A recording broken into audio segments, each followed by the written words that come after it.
Itu. Aku tadi mau ngomong apa? Ya, tapi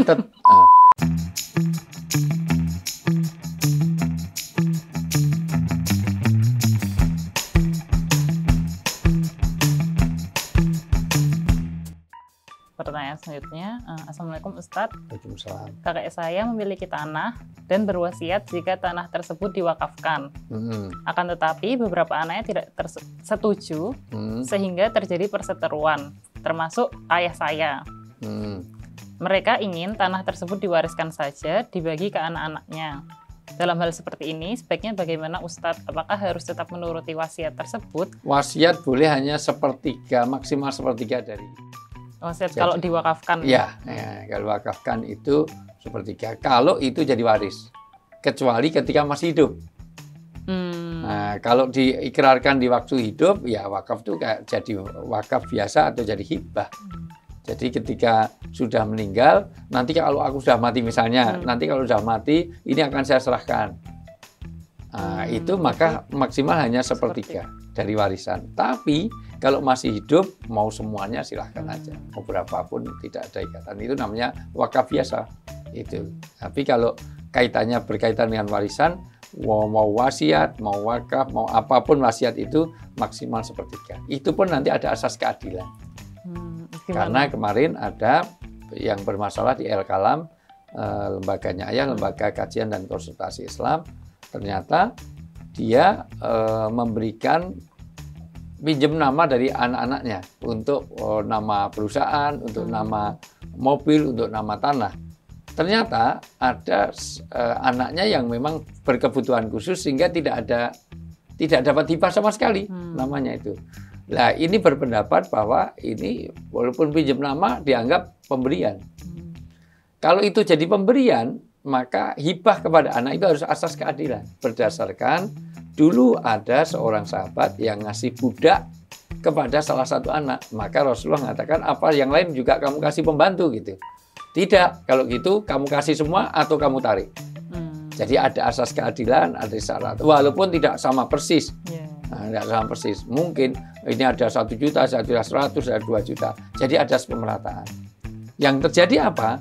Yang kasusnya yang kemarin konsultasi, ada anak laki-laki dapatnya hanya sekitar, ya masih banyak, hanya sekitar 3-4 miliar, sementara anak perempuan itu dapat 60 miliar.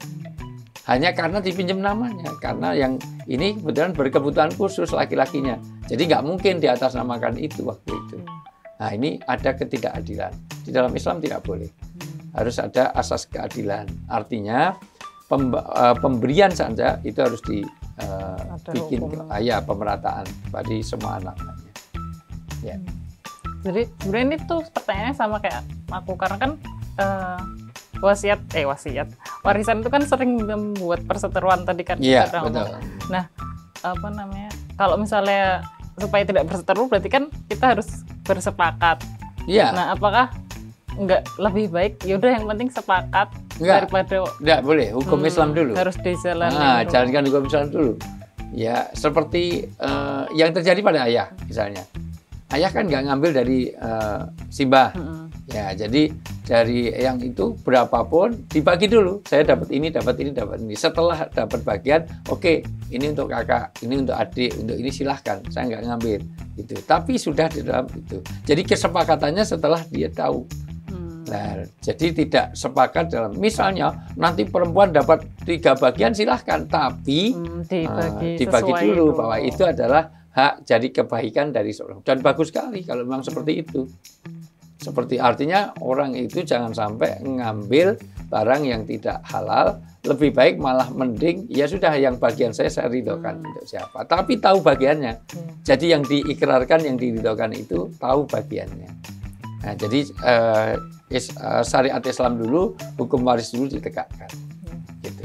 Jadi ini jawabannya boleh diwakafkan tapi maksimal sepertiga dari warisan, baru kemudian sisanya itu boleh diwariskan kepada anak-anaknya. Iya, setelah diwariskan mau diwakafkan ya boleh. Ya, tapi sudah tahu bahwa itu yang wakaf menjadikan bagian dia. Gitu. Pertanyaan terakhir, Ustadz, apakah bagian warisan untuk anak laki-laki selalu lebih besar dari perempuan? karena kakek saya mewariskan hartanya kepada anak-anaknya dengan ketentuan anak laki-laki mendapatkan paling banyak harta warisan, sedangkan anak perempuan lebih sedikit. Padahal Pak D saya sangat berkecukupan dibanding Bude saya yang kebetulan masih kekurangan. Bagaimana menyikapi hal tersebut, Ustadz? Mohon penjelasan dan pencerahan. Kalau itu cara Islam, ya memang harus seperti itu. Kalau memang dia berkecukupan, sebaiknya ya memang dia ngambil keluarga, kemudian setelah disepakati tadi diridhokan, gitu. Ya, kayak kasusnya ayah. Ya, kayak kasus ayah. Nah, ayah kan sudah tidak berkebutuhan untuk itu, dalam pengertian sudah cukup. Ya sudah, yang bagian ayah tidak. Itu memang seharusnya itu. Makanya semangatnya warisan adalah semangat persaudaraan. Ya, jadi dia tahu sama tahulah seperti itu. Walaupun sebetulnya justru inilah keadilan, karena yang laki-laki itu nanti akan memimpin keluarga. Sebenarnya perempuan kan dipimpin orang lain. Kenapa? Karena kalau laki-laki dapat, itu juga bagian dari mamah kan.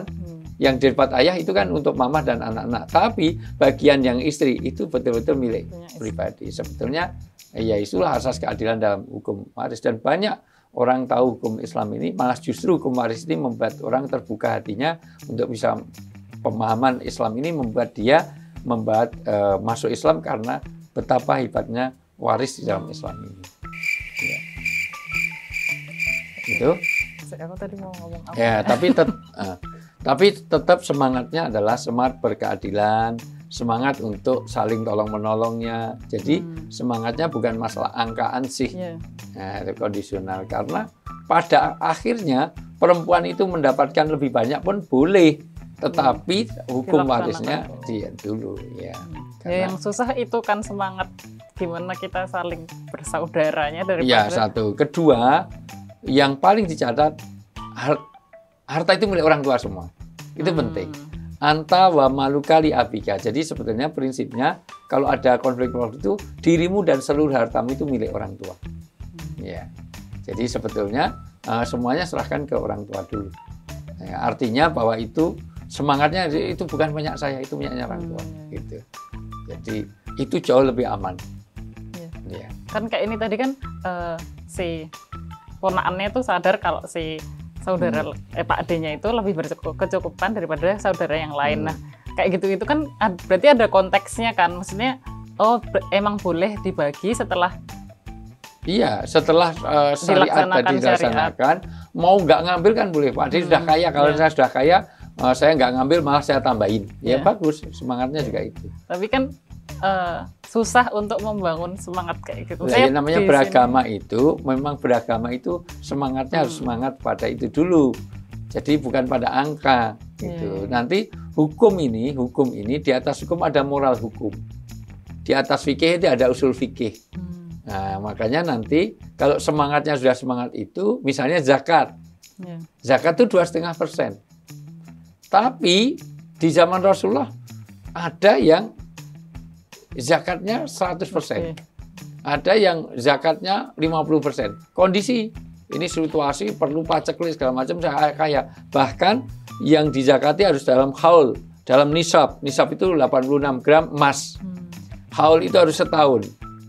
Tapi Rasulullah melihat apa? Ada Fatimah radhiyallahu anha, anaknya sendiri bawa cincin dari perak. Cincin dari perak itu berapa nilainya? Rasulullah tanya, sudah kamu keluarkan zakatnya? Belum. Loh, kamu mengalungkan api neraka dalam jarimu. Sampai dikeluarkan, dilepas dulu, dikeluarkan zakatnya baru dipakai lagi. Ini melihat pada semangat agama, jiwa agama. Jadi jangan kerangka agama. Nah, nanti kalau beragamanya lihat dari kerangkanya terus, nanti kering, ya, tidak basah secara spiritual kita.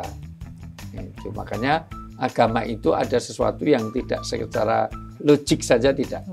Sebab kalau hanya logika, harusnya sholat cuman Allah Akbar, ya Allah ini sama, bacaannya sama dengan kemarin, sama Allah idem, Allah Akbar idem. Kan itu firman-Mu sendiri, masa kamu lupa? Kan nggak bisa seperti itu.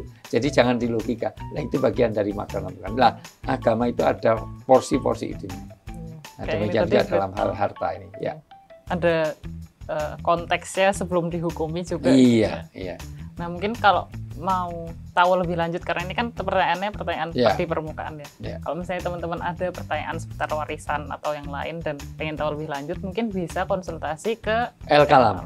Ya, jadi Lembaga Kajian dan Konsultasi Islam. Insya Allah ada 8 ustadz yang bersedia, baik dari lulusan dari Mekah, Madinah, Al-Azhar, kita sediakan. El-Kalam ini Lembaga Kajian dan Konsultasi Islam. Tidak warisan aja ini sudah puluhan yang datang, belum lagi masalah rumah tangga, perjodohan, segala macam.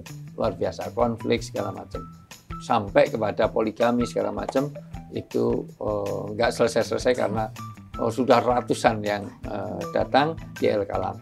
Kita akan bahas dengan seluruh kitab-kitabnya. Kita kitab lengkap, insya Allah segala musnad siapapun ada, kitab hadis lengkap, kitab tafsir lengkap. Alhamdulillah. Insya Allah bisa dibahasnya per kasus, jadi lebih mendalam ya. Betul, betul. Ya. Itu lebih detailnya kita rujuk kepada El-Kalam. Ya. Udah pertanyaannya cukup sampai di sini. Terima kasih Ayah. Sama-sama. Terima kasih teman-teman udah menyimak sampai akhir. Kita akhiri di sini. Kalau teman-teman masih ada pertanyaan baik seputar harta warisan atau topik lain, bisa kirim pertanyaan melewati Instagramnya Ayah di @ustadzwijayanto.official atau @nasehatui. Ya, insya Allah akan kita seleksi. Tentu karena banyak yang masuk, nanti kita verifikasi dulu. Ya. Kalau gitu sekian hari ini kita ngobrol-ngobrolnya. Sampai ketemu di episode selanjutnya. Assalamualaikum warahmatullahi wabarakatuh. Waalaikumsalam warahmatullahi wabarakatuh.